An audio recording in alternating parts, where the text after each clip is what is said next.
Hello friends, how are you.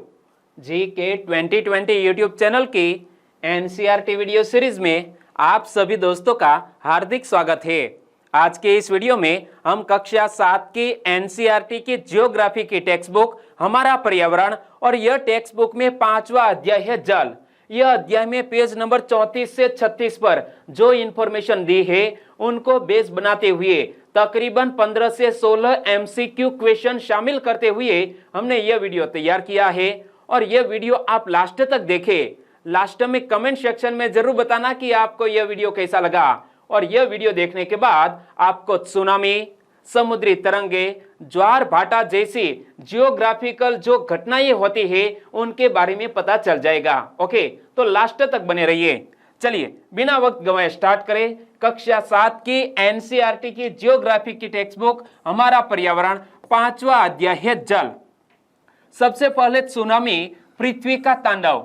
तो सबसे पहले सुनामी की बात करें। कल मैंने आपको बताया था सुनामी कौन सी भाषा का शब्द है, जापानीज भाषा का शब्द है, जिसका मीनिंग क्या होता है आपको पता है तो नीचे कमेंट सेक्शन में जरूर बताना, और नहीं पता है तो कल वाला पार्ट देख लीजिएगा। ओके, 26 दिसंबर 2004 को हिंद महासागर में सुनामी तरंगों अथवा पोताश्रय तरंगों के कारण अत्यधिक विनाश हुआ। यह घटना की जो तारीख है वो भी याद रख लीजिए। सुनामी कब आई थी? 26 दिसंबर 2004 को। और हिंद महासागर में आई यह सुनामी की असर हमारे भारत के दक्षिणी राज्यों में भी देखने को मिली थी। और ये तरंगे उस भूकंप का परिणाम थी जिसका अधिकेंद्र सुमात्रा की पश्चिमी सीमा पर था। इस भूकंप की तीव्रता रिक्टर पैमाने पर 9.0 मापी गई थी। हम सबको पता है कि भूकंप की तीव्रता दोस्तों कौन सी इकाई में मापी जाती है? रिक्टर स्केल में मापी जाती है। तो यह जो समुद्र में भूकंप आया जिसकी तीव्रता काफी अधिक थी, 9.0 मापी गई थी। और हम सबको पता है कि इतनी तीव्रता वाला भूकंप, समुद्री लहरें या सुनामी किस हद तक आई होगी और कितना नुकसान हुआ मैं आगे आपको बताने वाला हूं। पहले तो इस क्वेश्चन का आंसर बताइए कि 26 दिसंबर 2004 को निम्न में से किस महासागर में भूकंप आया था? हिंद महासागर में भूकंप आया था। तो सही आंसर है ऑप्शन सी। एक और क्वेश्चन कि 26 दिसंबर 2004 को भारत के सागर तट पर आई सुनामी का अधिकेंद्र कहां था? दोस्तों यह जो सुनामी आई थी 26 दिसंबर 2004 को, तो इसका अधिकेंद्र कहां था? तो मैंने आपको बताया, आपका ध्यान स्क्रीन पर था, नहीं था ना? तो सही आंसर है सुमात्रा की पश्चिमी सीमा पर था। कहां पर? सुमात्रा की पश्चिमी सीमा पर। चलिए मैं आपको बता देता हूं। देखो, 26 दिसंबर 2004 को हिंद महासागर में सुनामी तरंगों अथवा पोताश्रय तरंगों के कारण अत्यधिक विनाश हुआ। ये तरंगे उस भूकंप का परिणाम थी जिसका अधिकेंद्र कहां पर था? सुमात्रा की पश्चिमी सीमा पर था। यहां से मैंने क्वेश्चन सेट किया था। और भूकंप की तीव्रता कितनी थी? 9.0 रिक्टर स्केल थी। आगे बात करें तो भारतीय प्लेट बर्मा प्लेट के नीचे धंस गई थी। यह दोस्तों सुनामी आई थी, इसकी वजह क्या थी? तो हमारी जो भारतीय प्लेट है वो बर्मा प्लेट के नीचे धंस गई थी और समुद्र तल में अकस्मात गति उत्पन्न हो गई। इस कारण यह भूकंप आया और महासागरीय तल लगभग 10 से 20 मीटर तक विस्थापित हो गया। क्या? महासागरीय तल लगभग 10 से 20 मीटर तक विस्थापित हो गया और नीचे की दिशा में झुक गया था। क्या? जो समुद्री तल है वो नीचे की दिशा में झुक गया था। कितना? 10 से 20 मीटर तक नीचे की दिशा में झुक गया था। आंसर बताइए। 26 दिसंबर 2004 को भारत में सागर तट पर आई सुनामी का कारण क्या था? सुनामी का कारण क्या था? क्या हुआ था? तो हुआ यह था कि भारतीय प्लेट बर्मा प्लेट के नीचे धंस गई थी। सही आंसर है ऑप्शन ए। और इस विस्थापन के कारण निर्मित अंतराल को भरने के लिए विशाल मात्रा में महासागरीय जल उसी ओर बहने लगा। फलस्वरूप दक्षिणी एवं दक्षिण पूर्वी एशिया के समुद्री तटों से जल हटने लगा और भारतीय प्लेट के बर्मा की प्लेट के नीचे चले जाने पर जल वापस समुद्र तट की ओर लौटा। दोस्तों सबसे पहले तो क्या होता है कि सुनामी जब आती है तो जो समुद्री तट पर जल है वो पीछे चला जाता है, लेकिन बाद में तेज गति से तकरीबन 800 से 700 किलोमीटर प्रति घंटे की रफ्तार से वही जल वापस लौटता है। इसी की वजह से हम अचंभे में पड़ जाते हैं कि ऐसा क्यों होता है। हम पानी देखने के लिए पीछे पीछे चले जाए तो हमारा क्या होगा, एकाएक जो पानी है वो वापस लौटेगा तो हमें दोस्तों पानी में बहाकर ले जाएगा, यानी कि सुनामी में हमारी मौत हो सकती है। तो पढ़ो कि इस विस्थापन के कारण निर्मित अंतराल को भरने के लिए विशाल मात्रा में महासागरीय जल उसी ओर बहने लगा। फलस्वरूप दक्षिणी एवं दक्षिणी पूर्वी एशिया के समुद्री तटों से जल हटने लगा और भारतीय प्लेट के बर्मा की प्लेट के नीचे चले जाने पर जल वापस समुद्र तट की ओर लौटा और यह सुनामी लगभग 800 किलोमीटर प्रति घंटे की गति से आया। क्या यह सुनामी 800 किलोमीटर प्रति घंटे की गति से आया, जिसकी तुलना व्यावसायिक वायुयानों की गति से की जा सकती है। व्यावसायिक जो वायुयान है, प्लेन है, कॉमर्शियल जो प्लेन है, इनकी रफ्तार दोस्तों इतनी होती है और इसके परिणाम स्वरूप हिंद महासागर के कुछ द्वीप पूर्णतः डूब गए थे। जैसा कि हमारा भारत का दक्षिणतम पॉइंट है इंदिरा पॉइंट, वो भी यह सुनामी की वजह से डूब गया था। भारतीय सीमा का दूरी दक्षिणी बिंदु कौन सा, इंदिरा पॉइंट, जो अंडमान निकोबार द्वीप समूह में स्थित, यह पूरी तरह से डूब गया जब सुमात्रा में भूकंप के अधिकेंद्र से तरंगे सुमात्रा की तरफ से अंडमान द्वीप समूह एवं श्रीलंका की ओर बढ़ी और तरंगों की लंबाई कम हो गई। दोस्तों यह सुनामी सुमात्रा से धीमे धीमे आगे बढ़ती हुई हमारी भारत की ओर बढ़ी, लेकिन यह तरंगों की लंबाई कम हो गई, इसीलिए हमारा यहाँ जो नुकसान होने वाला था वो बहुत कम हुआ था। एक बार फिर से पढ़ो कि भारतीय सीमा का दूरी दक्षिणी बिंदु इंदिरा पॉइंट, जो अंडमान निकोबार द्वीप समूह में स्थित, यह पूरी तरह से डूब गया जब सुमात्रा में भूकंप के अधिकेंद्र से तरंगे सुमात्रा की तरफ से अंडमान द्वीप समूह एवं श्रीलंका की ओर बढ़ी और तरंगों की लंबाई कम हो गई। आंसर बताइए, भारतीय सीमा का दक्षिणतम बिंदु है, भारतीय सीमा का दक्षिणतम बिंदु कौन सा है, इंदिरा पॉइंट। ओके, याद रख लीजिए यह दक्षिणतम पॉइंट है, यह हमारा नॉर्थ पॉइंट है इंदिरा कॉल, और यह किबिथु है ना, वो हमारे भारत का पूर्वी बिंदु है, यानी कि हमारे भारतीय सीमा में पूर्व का जो लास्ट पॉइंट है वो है किबिथु, और पश्चिम में है हमारे गुजरात में सिर क्रीक। तो यह हमारे भारत के चारों जो लास्ट पॉइंट है वो आपने याद रख लिए। इंदिरा कॉल उत्तर में, इंदिरा पॉइंट दक्षिण में, नीचे श्रीलंका में, हमारे जो अंडमान निकोबार द्वीप समूह है उनसे थोड़े आगे किबिथु पूर्व में और सिर क्रीक पश्चिम में। जल की गहराई भी कम होने के साथ साथ इनकी गति भी 700 से 900 किलोमीटर प्रति घंटे से 70 किमी प्रति घंटे तक कम हो गई और समुद्र तट से सुनामी तरंगे 3 किलोमीटर तक की गहराई तक गई, जिनके फलस्वरूप 10,000 से भी अधिक लोगों की मृत्यु हो गई और 1 लाख से अधिक घर प्रभावित हुए। यह सुनामी की वजह से दोस्तों 10,000 से भी अधिक लोगों की मृत्यु हो गई और 1 लाख से अधिक घर प्रभावित हुए, या तो पानी बहाकर ले गया या तो नष्ट हो गए। तो एक बार फिर से पढ़ो कि जल की गहराई भी कम होने के साथ साथ इनकी गति भी 700 से 900 किलोमीटर प्रति घंटे से 70 किलोमीटर प्रति घंटे तक कम हो गई और समुद्र तट से सुनामी तरंगे की 3 किलोमीटर तक की गहराई तक गई, जिनके फलस्वरूप 10,000 से भी अधिक लोग की मृत्यु हो गई और 1 लाख से भी अधिक घर प्रभावित हुए। और दोस्तों मैंने सुना था कि जो हाथी थे, सुनामी का सबसे पहला पता दोस्तों प्राणियों को, पशुओं को लग जाता है और इसीलिए यह हाथी है वो दौड़कर पहाड़ पर चढ़ गए थे। भारत में आंध्र प्रदेश के तटीय प्रदेश, तमिलनाडु, केरल, पुदुचेरी तथा अंडमान और निकोबार द्वीप समूह सर्वाधिक प्रभावित हुए। हमारे भारत देश में जब दिसंबर 2004 में सुनामी आई तब कौन कौन से राज्य या संघ शासित प्रदेश प्रभावित हुए, तो याद रखना यह आंध्र प्रदेश, तमिलनाडु, केरल, पुदुचेरी, अंडमान और निकोबार द्वीप समूह सर्वाधिक प्रभावित हुए।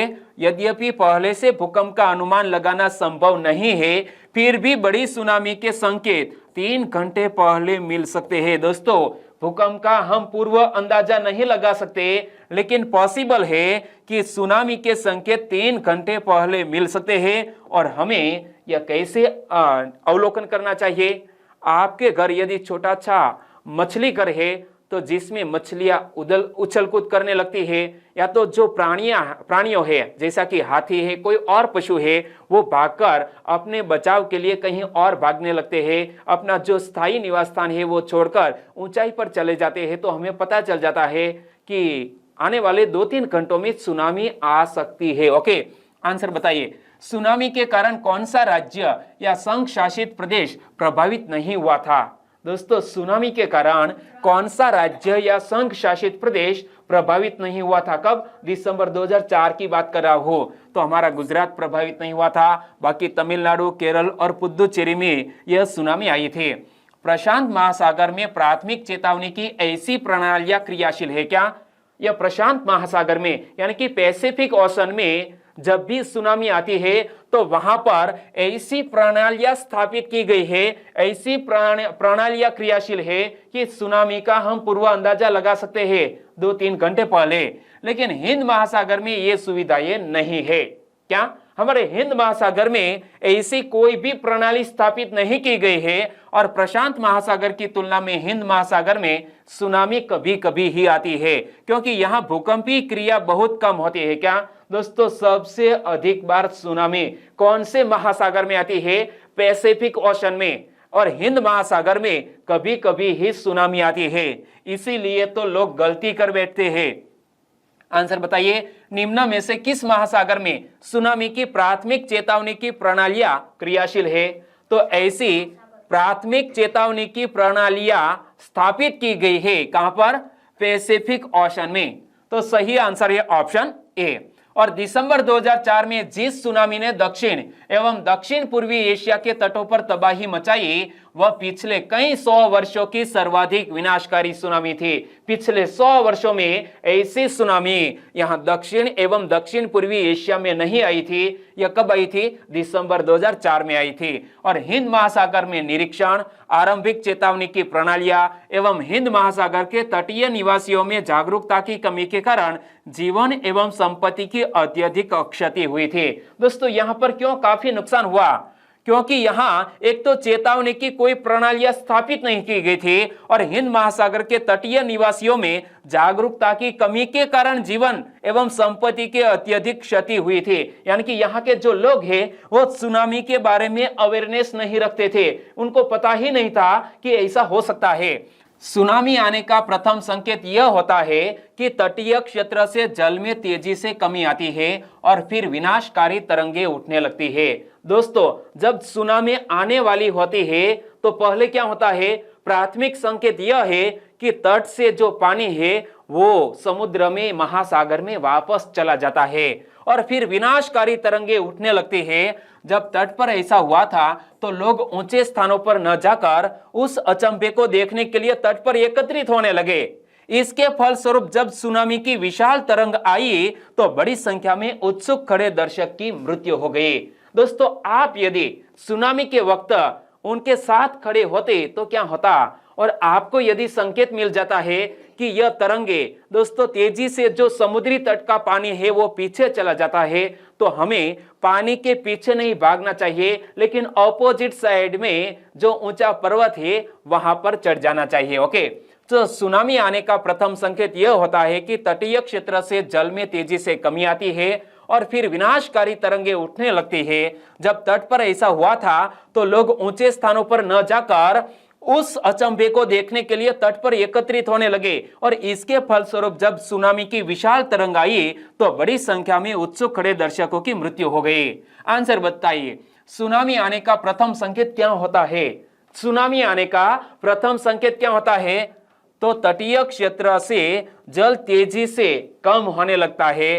तो सही आंसर है, तटीय क्षेत्र से जल में तेजी से कमी आती है, यानी कि जल पीछे चला जाता है। सही आंसर ऑप्शन बी। आगे ज्वार भाटा की बात करें तो दिन में 2 बार नियम से महासागरीय जल का उठना एवं गिरना ज्वार भाटा कहलाता है। क्या?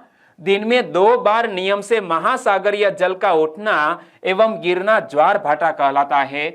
जब सर्वाधिक ऊंचाई तक उठकर जल तट के बड़े हिस्से को डुबो देता है तब उसे ज्वार कहते हैं, और जब जल अपने निम्नतम स्तर तक आ जाता है एवं तट से पीछे चला जाता है तो उसे भाटा कहते हैं। यहां से दोस्तों 3 क्वेश्चन बन सकते हैं। तो पहला क्वेश्चन बताइए आंसर। दिन में 2 बार नियम से महासागरीय जल का उठना एवं गिरना क्या कहलाता है? ज्वार भाटा कहलाता है। सही आंसर ऑप्शन डी। लेकिन ऐसा क्वेश्चन यदि एग्जामिनेशन में आए तो कि जब सर्वाधिक ऊंचाई तक उठकर जल तट के बड़े हिस्सों को डुबो देता है तब उसे क्या कहते हैं? तो जब सर्वाधिक ऊंचाई तक उठकर जल तट के बड़े हिस्सों को डुबो देता है तब उसे ज्वार कहते हैं। क्या? ज्वार कहते हैं। लेकिन जब जल अपने निम्नतम स्तर तक आ जाता है एवं तट से पीछे चला जाता है तो उसे क्या कहते हैं? उसे कहते हैं भाटा। ओके। सूर्य एवं चंद्रमा के शक्तिशाली गुरुत्वाकर्षण बल के कारण पृथ्वी की सतह पर ज्वार भाटे आते हैं। दोस्तों हमारी पृथ्वी पर ज्वार भाटे आने का कारण क्या है? सूर्य एवं चंद्रमा का गुरुत्वाकर्षण बल यह घटना के लिए जिम्मेवार है।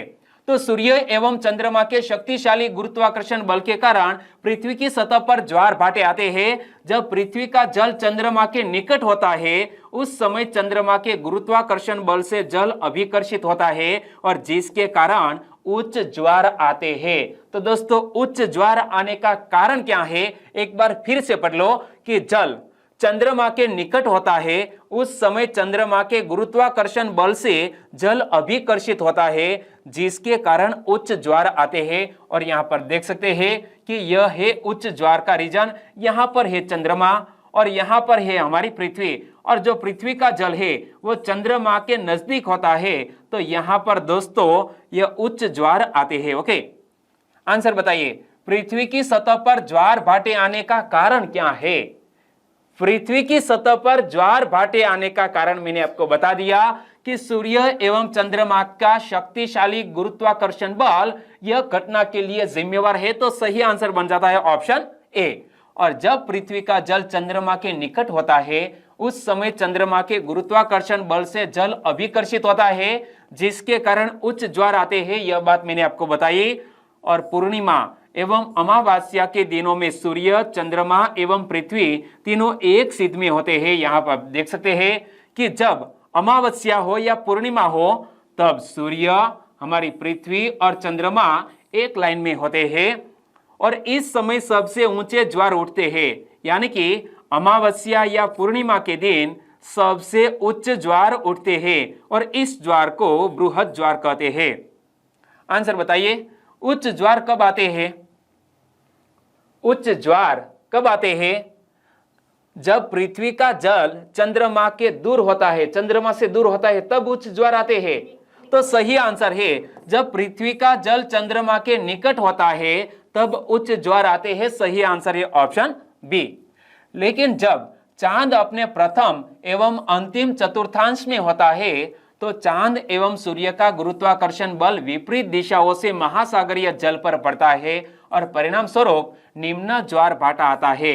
ऐसे ज्वार को लघु ज्वार भाटा कहते हैं। एक बार फिर से पढ़ लो कि जब चांद अपने प्रथम एवं अंतिम चतुर्थांश में होता है तो चांद एवं सूर्य का गुरुत्वाकर्षण बल विपरीत दिशाओं से महासागरीय जल पर पड़ता है। परिणाम स्वरूप निम्न ज्वार भाटा आता है।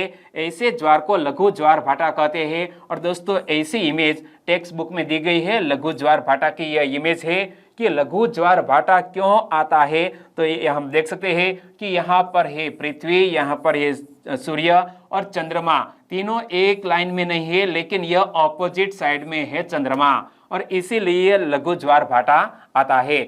उच्च ज्वार नौ संचालन में सहायक होता है। ये जल स्तर को तट की ऊंचाई तक पहुंचाते हैं। ये जहाज को बंदरगाह तक पहुंचाने में सहायक होते हैं। उच्च ज्वार मछली पकड़ने में भी मदद करते हैं। उच्च ज्वार के दौरान अनेक मछलियां तट के निकट आ जाती है। यानी कि उच्च ज्वार के जो महत्वपूर्ण लाभ है, महत्व है, वो हमें यहाँ दर्शाया गया है। एक बार फिर से पढ़ लो, आगे मैं आपको क्वेश्चन पूछने वाला हूँ कि उच्च ज्वार नौ संचालन में सहायक होता है। ये जल स्तर को तट की ऊंचाई तक पहुंचाते हैं। ये जहाज को बंदरगाह तक पहुंचाने में सहायक होता है। उच्च ज्वार मछली पकड़ने में भी मदद करते हैं और उच्च ज्वार के दौरान अनेक मछलियां तट के निकट आ जाती है और इसके फलस्वरूप मछुआरे बिना कठिनाई के मछलियां पकड़ पाते हैं। कुछ स्थानों पर ज्वार भाटे से होने वाले जल के उतार चढ़ाव का उपयोग विद्युत उत्पन्न करने के लिए भी किया जाता है। क्या दोस्तों? कुछ स्थानों पर ज्वार भाटे से होने वाले जल के उतार चढ़ाव का उपयोग विद्युत उत्पन्न करने के लिए भी किया जाता है। अब आंसर बताइए। निम्नलिखित कथनों पर विचार करें। दो सेंटेंस दिए हैं और उपरयुक्त में से कौन सा कथन सही है वो आपको पता लगाना है। चलो पढ़ो। मैंने आपको उच्च ज्वार के बारे में बताया ना, तो चलिए आंसर बताइए। उच्च ज्वार नौ संचालन में सहायक होता है। पहला कथन सही या गलत? सही। ओके। उच्च ज्वार मछली पकड़ने में भी मदद करते हैं, यह कथन भी बिल्कुल सही। तो हमारा आंसर बन जाता है 1 और 2, दोनों कथन बिल्कुल सही है। आगे दोस्तों महासागरीय धाराएं की बात करें तो महासागरीय धाराएं निश्चित दिशा में महासागरीय सतह पर नियमित रूप से बहने वाली जल की धाराएं होती है। महासागरीय धाराएं गर्म या ठंडी हो सकती है।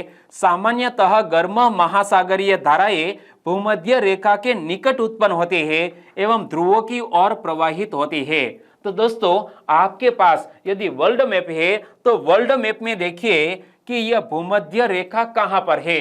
यह रही भूमध्य रेखा, यानी कि हमारी पृथ्वी को उत्तरी गोलार्ध एवं दक्षिणी गोलार्ध दो हिस्सों में बांटने वाली रेखा, जिसे हम कहते हैं भूमध्य रेखा। और भूमध्य धारा के निकट उत्पन्न होने वाली जो धाराएं हैं वो सामान्यतः गर्म महासागरीय धाराएं होती है और ध्रुवों की ओर प्रवाहित होती रहती है। एक बार फिर से पढ़ लो कि महासागरीय धाराएं निश्चित दिशा में महासागरीय सतह पर नियमित रूप से बहने वाली जल की धाराएं होती है। महासागरीय धाराएं गर्म या ठंडी हो सकती है और सामान्यतः गर्म महासागरीय धाराएं भूमध्य रेखा के निकट उत्पन्न होती है एवं ध्रुवों की ओर प्रवाहित होती है। ठंडी धाराएं ध्रुवों या उच्च अक्षांशों से उष्णकटिबंधीय या निम्न अक्षांशों की ओर प्रवाहित होती है। लैब्राडोर महासागरीय धाराएं शीत जल धाराएं होती है, जबकि गल्फ स्ट्रीम गर्म जल धाराएं होती है। यानी कि जो गल्फ स्ट्रीम गर्म धाराएं, तो यहाँ पर देख सकते हैं हमारा यह दोस्तों भारत है, यहाँ पर यह विषुववृत्तीय रेखा है और यहाँ पर जो यह है यह गल्फ कंट्री। तो यहाँ पर जो धाराएं पैदा होती है वो गर्म धाराएं होती है। तो ठंडी धाराएं कहाँ पर पैदा होती है? लैब्राडोर महासागरीय धाराएं यह दोस्तों शीत जल धाराएं होती है, जबकि गल्फ स्ट्रीम गर्म जल धाराएं होती है। आंसर बताइए। महासागरीय धारा के संदर्भ में निम्नलिखित कथनों पर विचार करें। पहला सेंटेंस, गर्म महासागरीय धाराएं ध्रुवों के निकट उत्पन्न होती है। तो पहला सेंटेंस सही या गलत? गलत है, क्योंकि गर्म महासागरीय धाराएं भूमध्य रेखा के निकट उत्पन्न होती है। मैंने आपको यहाँ वर्ल्ड मैप में भी बताया कि यहाँ जो भूमध्य रेखा है उनके निकट यहाँ पर या तो यहाँ पर यह गर्म महासागरीय धाराएं उत्पन्न होती है। तो यह पहला सेंटेंस है वो गलत। दूसरा सेंटेंस, लैब्राडोर महासागरीय धाराएं गर्म जल धाराएं होती है। तो यह सेंटेंस भी गलत है, क्योंकि यहां पर भी मैंने आपको बताया लैब्राडोर महासागरीय धाराएं शीत जल धाराएं होती है, मतलब ठंडी जल धाराएं होती है। और यहां पर लिखा गया है गर्म जल धाराएं, तो यह सेंटेंस भी गलत हो गया। और हमें पूछा गया है कौन सा कथन सही है, तो इनमें से कोई भी कथन सही नहीं। आंसर बन जाता है ऑप्शन डी। आगे बात करें तो महासागरीय धाराएं किसी क्षेत्र के तापमान को प्रभावित करती है। गर्म धाराओं से स्थलीय सतह का तापमान गर्म हो जाता है। जिस स्थान पर गर्म एवं शीत जल धाराएं मिलती है वह स्थान विश्व भर में सर्वोत्तम मत्स्य क्षेत्र माना जाता है। यह सेंटेंस याद रख लीजिए। जिस स्थान पर गर्म एवं शीत जल धाराएं मिलती है वह स्थान विश्व भर में सर्वोत्तम मत्स्य क्षेत्र माना जाता है। और जापान के आसपास एवं उत्तरी अमेरिका के पूर्वी तट इसके कुछ उदाहरण हैं। यानी कि ये दोनों ऐसे क्षेत्र हैं जहां गर्म एवं शीत जल धाराएं आपस में मिलती है। तो पहला तो है जापान के आसपास का क्षेत्र। यहाँ वर्ल्ड मैप में आप देख सकते हैं कि यहाँ पर है दोस्तों जापान, बहुत से द्वीपों में बटा हुआ यह कंट्री। और हमारे जापान के आसपास जो भी जलधाराएं होती है तो यह गर्म एवं शीत जलधाराएं आपस में मिलती है, जिसका महत्वपूर्ण दोस्तों फायदा क्या है कि यह सर्वोत्तम मत्स्य क्षेत्र माना जाता है, यानी कि यहाँ मत्स्य उद्योग का विकास हो सकता है। जहां गर्म एवं ठंडी जलधाराएं मिलती है वहां कोहरे वाला मौसम बनता है और इसके फलस्वरूप नव संचालन में बाधा उत्पन्न होती है। तो दोस्तों यह एक हानि भी है, एक लाभ है, मत्स्य उत्पादन में फायदा होता है, लेकिन यहाँ एक और भी नुकसान बताया कि जहां गर्म एवं ठंडी जलधाराएं मिलती है वहां कोहरे वाला मौसम बनता है, इसके फलस्वरूप नव संचालन में बाधा उत्पन्न होती है। आंसर बताइए, विश्व भर में सर्वोत्तम मत्स्य क्षेत्र किसको माना जाता है? विश्व भर में सर्वोत्तम मत्स्य क्षेत्र किसको माना जाता है? मैंने आपको दो क्षेत्र के नाम बताए हैं, एक है जापान के आसपास का क्षेत्र और दूसरा है अमेरिका के पूर्वी तट का क्षेत्र। तो सही आंसर बनेगा ए और बी दोनों, तो आंसर बनेगा ऑप्शन डी। ओके, लेकिन आपने जल्दबाजी में ए चूज किया ना, तो आपका आंसर गलत हो गया। ओके, आगे क्रियाकलाप यानी कि एक एक्टिविटी दी गई है कि एक बाल्टी को नल के पानी से 3/4 भरे। आपको एक एक्टिविटी करनी है कि एक बाल्टी को नल के पानी से 3/4 भरे, बाल्टी के एक और निमज्जन छड़ डालकर पानी को गर्म करें, दूसरी ओर फ्रिज से निकली बर्फ डालें, एक बूंद लाल स्याही डालकर संवहन की प्रक्रिया के द्वारा धारा के मार्ग का निरीक्षण कीजिए। यानी कि आपको यहाँ ठंडा पानी डालना है, एक और गर्म पानी डालना है और बाद में एक बूंद लाल स्याही डालकर यहाँ संवहन की जो प्रक्रिया होती है जिसका आपको ऑब्जर्वेशन करना है, और यह ऑब्जर्वेशन के जरिए आपको पता चल जाएगा कि गर्म एवं जो ठंडी जलधाराएं है वो किस तरह गति करती है। ओके, तो यहाँ इस वीडियो को खत्म करते हैं और अभी इस अध्याय का जो अभ्यास है वो बाकी है। तीसरे पार्ट में हम अभ्यास के क्वेश्चन की बात करेंगे। वीडियो वाकई में आपको अच्छा लगा है, हेल्पफुल लगा है और आपके दिमाग में यह सुनामी, हमारी समुद्री तटीय जो धाराएं हैं उनके बारे में या तो ज्वार भाटा के बारे में जो इन्फॉर्मेशन मैंने आपको बताई उनके डाउट क्लियर हो गए हैं, तो प्लीज वीडियो को लाइक करें और आपके दोस्तों को फेसबुक, व्हाट्सएप या टेलीग्राम के जरिए इस वीडियो की लिंक शेयर करना मत भूलिएगा। बस छोटी सी उम्मीद के साथ वीडियो को खत्म करते हैं, कल मिलेंगे इस अध्याय के अभ्यास में। आपका दिन शुभ रहे, टेक केयर एंड जय हिंद।